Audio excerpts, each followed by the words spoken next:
Na madrugada de 22 de abril de 2008, Roberto Silva deixou sua residência rumo ao expediente e jamais retornou. Não preparou bagagem, não sacou recursos financeiros, não redigiu recado. O automóvel apareceu abandonado próximo à estação rodoviária de uma localidade do interior brasileiro. A documentação estava no compartimento, o aparelho celular desativado, largado no assento traseiro.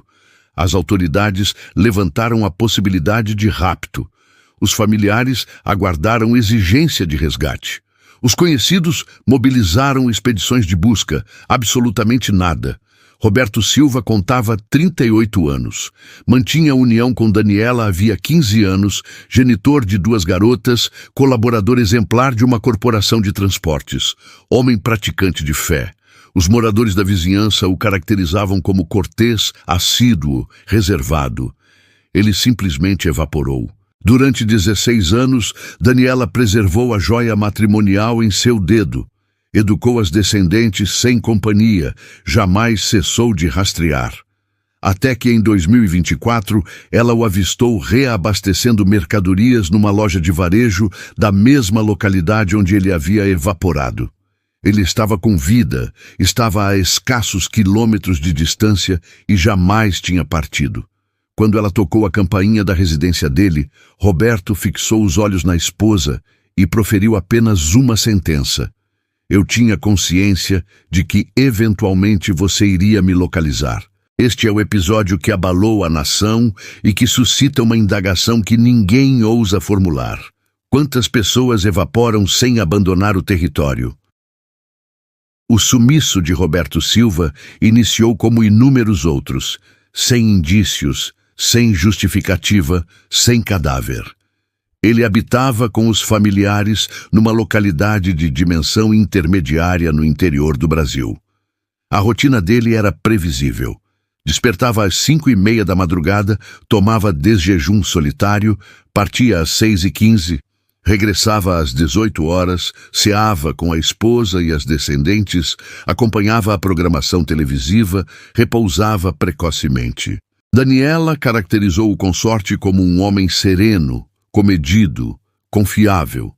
Jamais elevava o tom vocal, jamais consumia bebidas alcoólicas, não possuía débitos, não possuía relacionamentos extraconjugais, não possuía adversários conhecidos.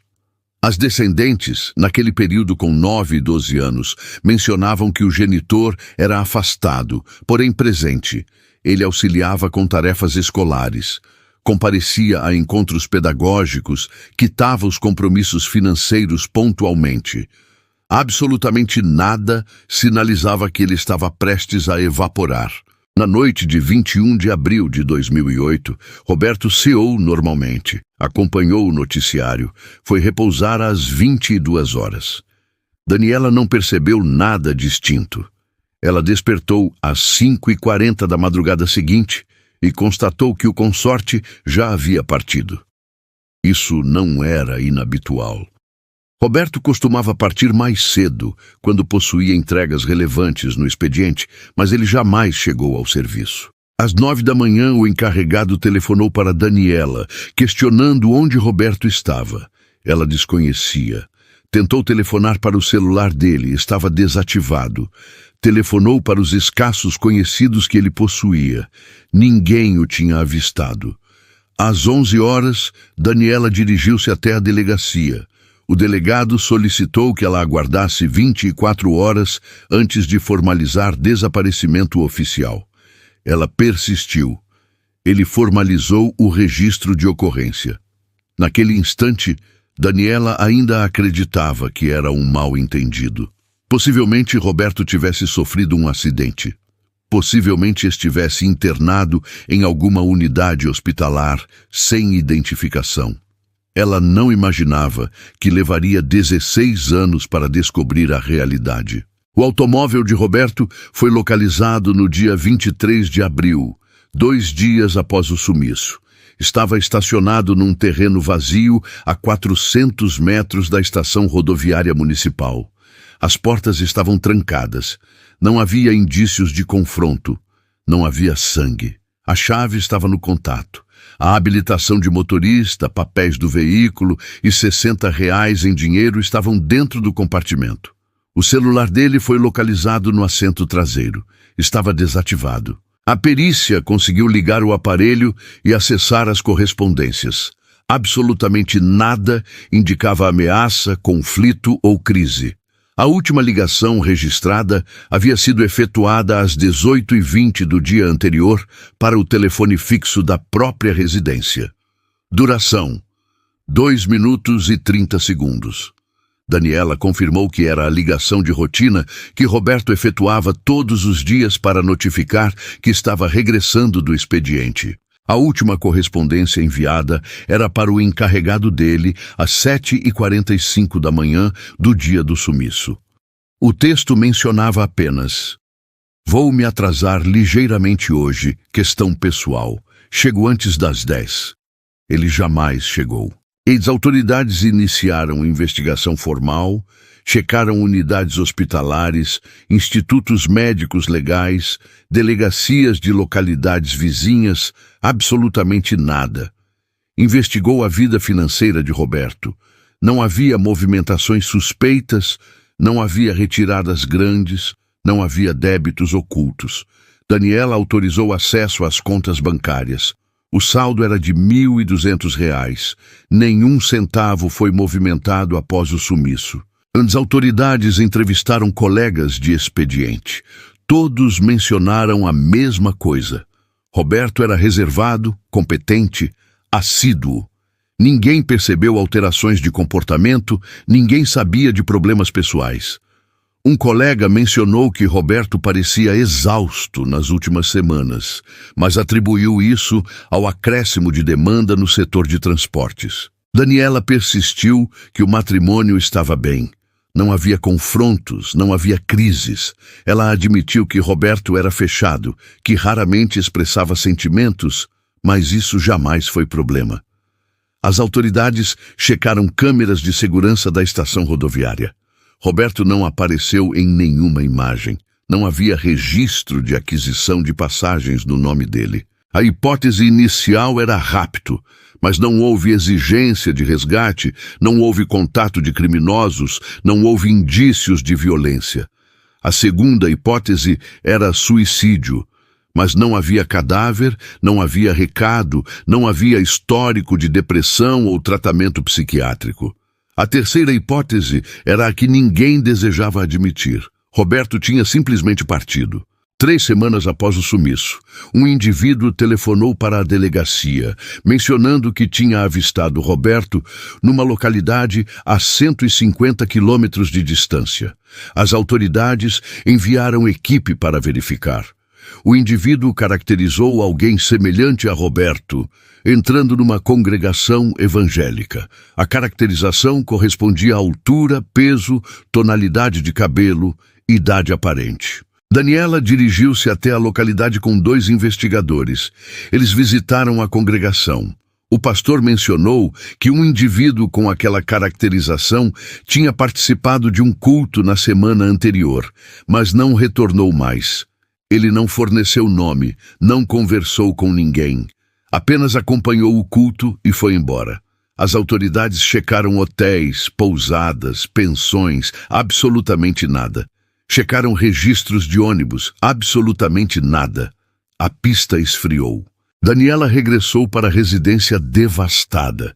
Ela começou a distribuir cartazes com fotografia de Roberto. Colou em postes, mercados, pontos de ônibus. Ofereceu recompensa de R$ 5.000 para quem tivesse informações. Apareceram dezenas de ligações, todas falsas, pessoas querendo dinheiro, pessoas querendo atenção, pessoas que juravam ter avistado Roberto em localidades diferentes, às vezes no mesmo dia. Os familiares mobilizaram expedições em áreas de mata, rios, represas. Bombeiros e voluntários vasculharam quilômetros de vegetação. Não localizaram absolutamente nada. Daniela dirigiu-se a programas de televisão, chorou em rede nacional, implorou para que Roberto regressasse, ou ao menos fornecesse um indício de que estava com vida. O episódio ganhou repercussão regional. Fotografias de Roberto circularam em jornais e sites. Absolutamente nada. 6 meses depois, a investigação foi arquivada por ausência de provas. Não havia indício de crime, não havia suspeitos, não havia cadáver. O delegado sugeriu que Daniela solicitasse a declaração de ausência de Roberto na justiça para efeitos legais e patrimoniais. Ela se recusou. Enquanto não houvesse cadáver, ela não aceitaria que ele estava morto. As descendentes entraram em acompanhamento psicológico. A mais velha desenvolveu crises de ansiedade. A mais nova passou meses sem mencionar o genitor. Daniela vendeu o automóvel de Roberto. Não suportava visualizá-lo na garagem. Os anos transcorreram. A dor virou rotina. Daniela continuou usando joia matrimonial, continuou mantendo objetos pessoais de Roberto guardados, continuou aguardando. Ela jamais imaginou que ele estava a menos de 10 quilômetros de distância. Daniela precisou reconstruir a existência solitária. Assumiu todas as despesas da residência. Trabalhou em 2 empregos para manter as descendentes na escola. Aceitou ajuda familiar, mas recusou assistência psicológica para si mesma. Ela mencionava que não podia desmoronar, que precisava ser forte pelas garotas, que Roberto regressaria e localizaria tudo do jeito que ele deixou. Mas Roberto não regressou. As descendentes cresceram sem o genitor. A mais velha terminou o ensino médio em 2013, a mais nova em 2016. Ambas evitavam mencionar sobre o sumiço. Ambas carregavam a mesma indagação que Daniela. Por que ele partiu? Os familiares jamais tiveram resposta. Em 2015, 7 anos após o sumiço, Daniela aceitou a sugestão do advogado e entrou com solicitação de declaração de ausência de Roberto. Ela precisava regularizar questões financeiras, pensões, heranças. O processo foi demorado. Em 2017, Roberto foi oficialmente declarado ausente. Daniela recebeu autorização para gerir os bens dele. Vendeu o automóvel que ainda estava no nome de Roberto, transferiu a conta bancária, mas ela continuou usando a joia matrimonial. Continuou repousando do mesmo lado da cama, continuou aguardando. Conhecidos e familiares sugeriam que ela seguisse adiante, que conhecesse outras pessoas, que refizesse a existência. Daniela se recusava. Ela mencionava que ainda era casada, que Roberto podia regressar a qualquer instante. Nos primeiros anos, ela visitava a delegacia a cada 3 meses para questionar se havia novidades. Sempre recebia a mesma resposta. Não há registros novos. O episódio está arquivado. Com o tempo, as visitas diminuíram. Daniela parou de rastrear, mas jamais parou de lembrar. Se você está acompanhando este episódio, inscreva-se no canal e deixe seu like. Cada engajamento auxilia a trazer mais histórias investigativas e episódios reais que marcaram a nação. As descendentes de Roberto cresceram e partiram de residência. A mais velha se casou em 2020. A mais nova entrou na universidade em 2021. Ambas cortaram contato emocional com a figura do genitor. Daniela continuou habitando na mesma residência, trabalhando, vivendo, aguardando algo que ela mesma não sabia mais definir. Até que em março de 2024, ela entrou numa loja de varejo na periferia da localidade e avistou um indivíduo reabastecendo prateleiras. Ele estava de costas, usava o uniforme azul da loja, tinha cabelos grisalhos, corpo mais magro, postura curvada, mas algo nele era familiar. Daniela ficou parada no corredor, observou. O indivíduo pegou caixas, organizou mercadorias, conferiu etiquetas, movimentos metódicos precisos. Ela aguardou ele virar o rosto. Quando ele virou, Daniela sentiu o chão sumir. Era Roberto. Daniela não conseguiu se mover. Ficou parada no meio do corredor, segurando uma cesta de compras vazia, olhando para o indivíduo que ela tinha rastreado por 16 anos. Roberto não a avistou. Continuou reabastecendo mercadorias, pegou mais caixas do estoque, colocou nas prateleiras, ajeitou os rótulos. Daniela deu 2 passos à frente, pensou em gritar, pensou em correr até ele, pensou em desmaiar, fez absolutamente nada, apenas observou. Roberto tinha envelhecido. O rosto estava mais magro, mais marcado. Os cabelos, que antes eram castanhos escuros, agora eram quase brancos nas laterais. Ele usava óculos de leitura pendurados no pescoço. As mãos eram as mesmas. A postura era a mesma. Daniela se escondeu atrás de uma pilastra. Aguardou Roberto terminar o expediente. Ele pegou o carrinho de estoque e dirigiu-se para o depósito dos fundos. Daniela o seguiu de longe. 20 minutos depois, Roberto saiu da loja de varejo. Estava sem uniforme, vestia calça jeans e camisa simples. Carregava uma mochila nas costas. Caminhou pela rua devagar, como quem não tem pressa. Daniela o seguiu. Roberto andou por 3 quarteirões. Entrou numa rua de terra. Virou à esquerda, parou na frente de uma residência pequena, de alvenaria simples, com portão de ferro enferrujado. Ele tirou a chave do bolso, abriu o portão, entrou. Daniela ficou parada do outro lado da rua, olhou para a residência. Não tinha absolutamente nada de especial. Uma construção básica, janelas pequenas, sem quintal, sem jardim. Ela cruzou a rua, passou pelo portão, tocou a campainha. Silêncio. Tocou novamente. A porta se abriu. Roberto estava ali, a meio metro de distância, olhando para ela. Ele não demonstrou surpresa, não demonstrou medo, apenas suspirou fundo e mencionou: "Eu tinha consciência de que eventualmente você ia me localizar." Daniela não conseguiu expressar. As pernas dela tremeram, os olhos encheram de lágrimas. A voz não saiu. Roberto abriu a porta completamente e deu um passo para trás. "Entra", ele mencionou. Daniela entrou.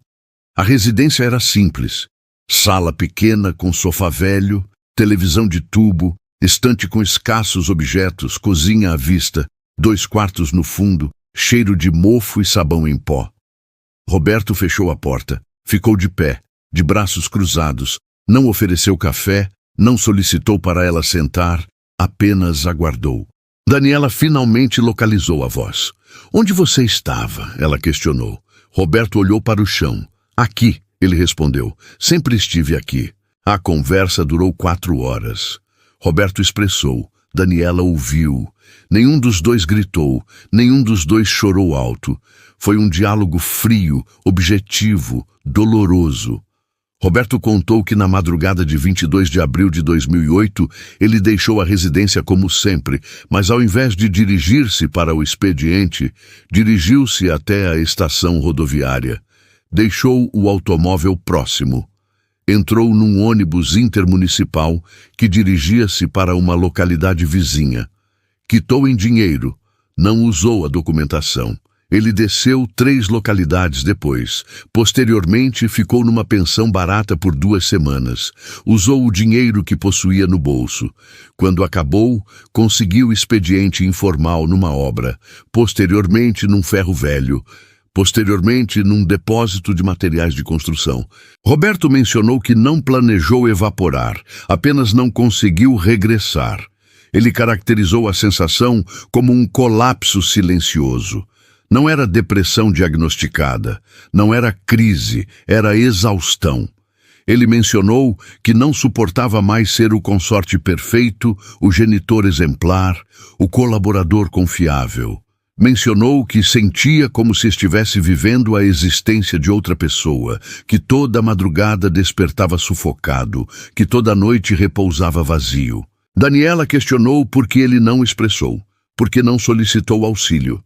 Roberto mencionou que desconhecia como, que possuía vergonha, que achava que se evaporasse, todos sofreriam menos do que se ele admitisse que estava infeliz.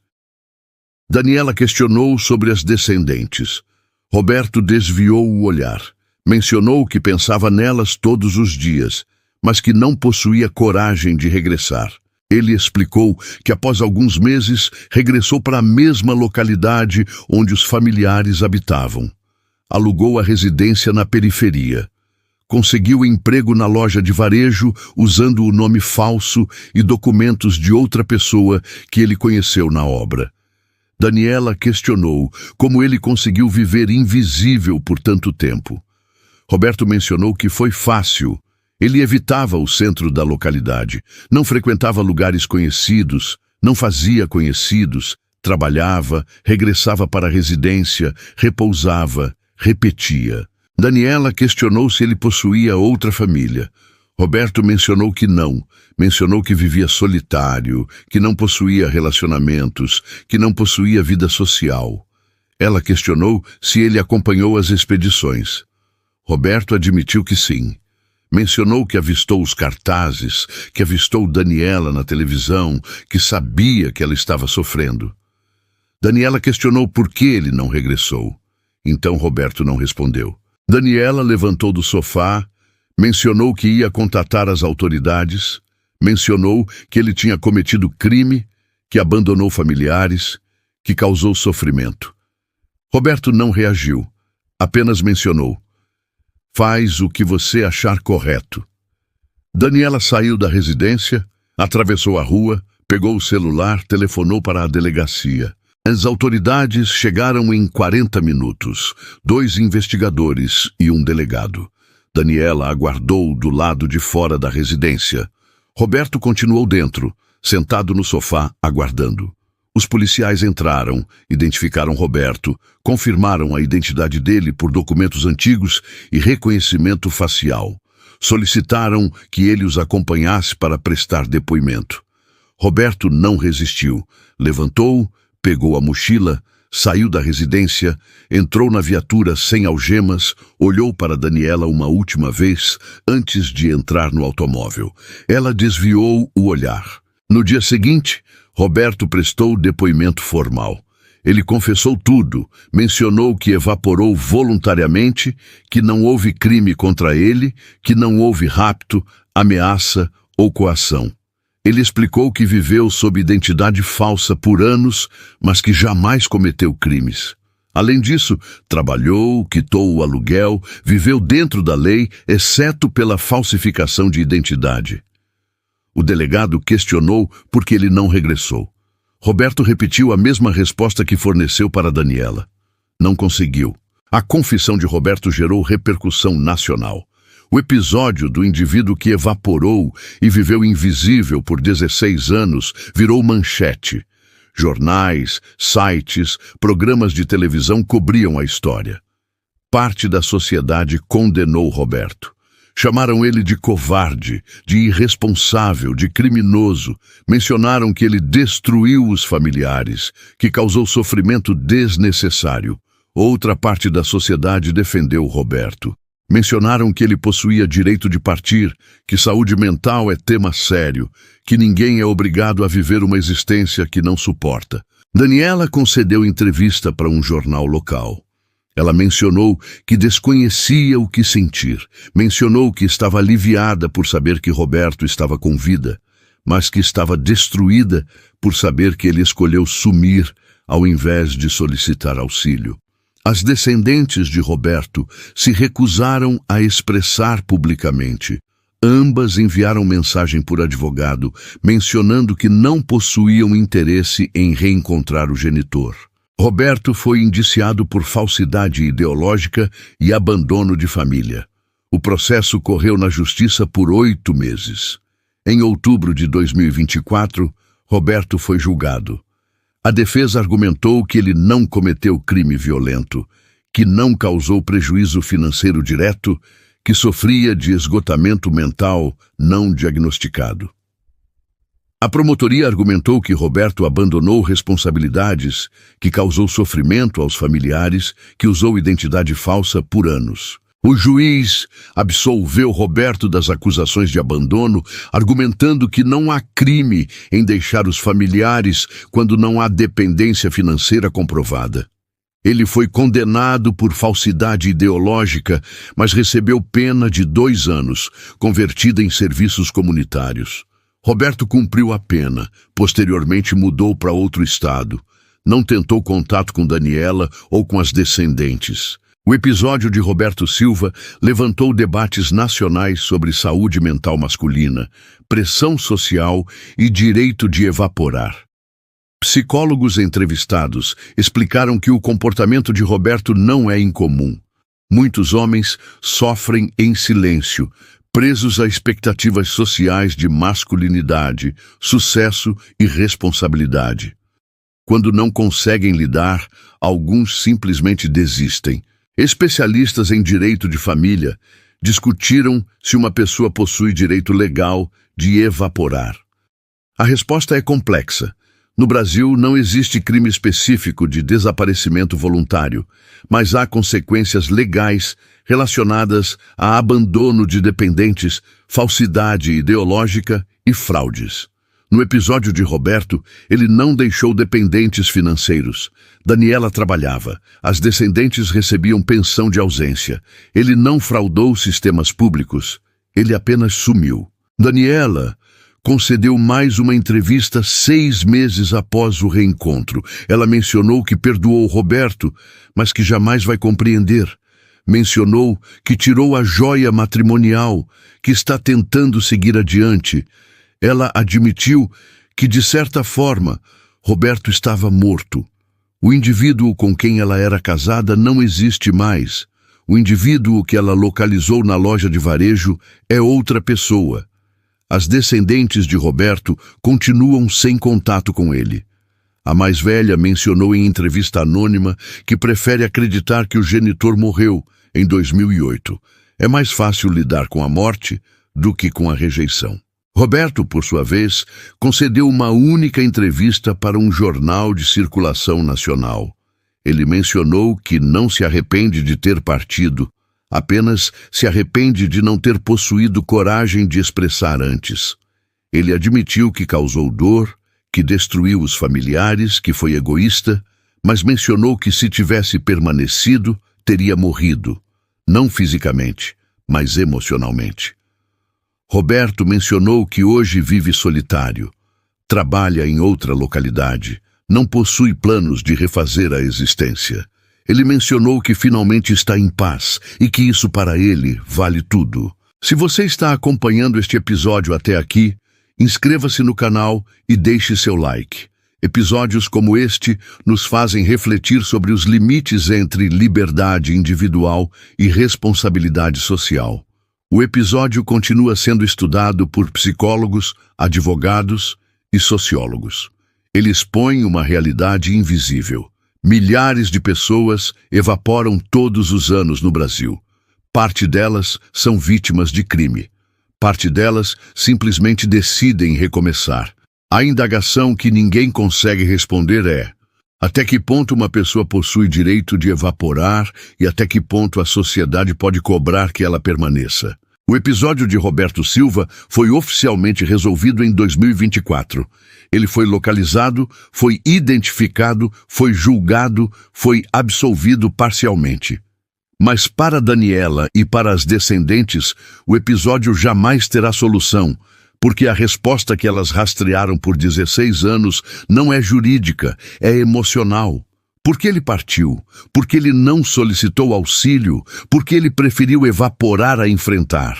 Roberto forneceu respostas, mas respostas não curam feridas. Daniela segue habitando na mesma residência, trabalha, vive, tenta esquecer. Ela menciona que perdoou Roberto, mas admite que há dias em que ainda sente raiva, há dias em que ainda sente alívio, há dias em que ainda sente vazio. As descendentes de Roberto seguiram suas existências. Ambas se recusam a expressar sobre o genitor. Ambas evitam o sobrenome Silva em documentos públicos.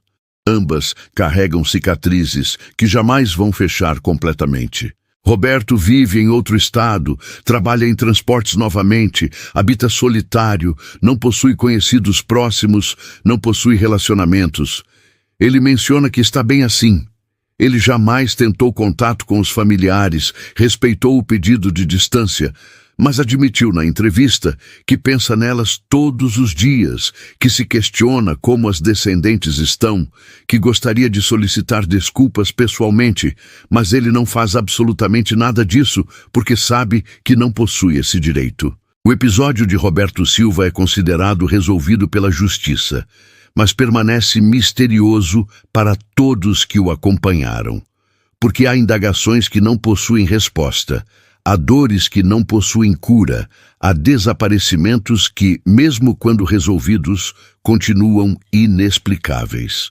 Roberto evaporou em 2008, foi localizado em 2024, mas de certa forma ele jamais regressou.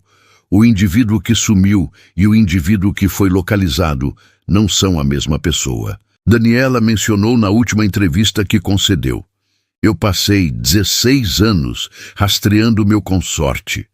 Quando o localizei, percebi que ele jamais existiu. A pessoa que eu amava era apenas uma máscara, e a máscara caiu." Hoje, Roberto Silva é apenas mais um nome na lista de desaparecidos que foram localizados, mas continua sendo um mistério, porque ninguém consegue compreender completamente o que leva uma pessoa a apagar a própria existência enquanto continua com vida. O episódio está resolvido. A justiça foi feita, a realidade foi revelada, mas a indagação permanece. Quantas pessoas vivem evaporadas dentro da própria existência, aguardando apenas a coragem ou o colapso para assumir de verdade? Até o próximo vídeo.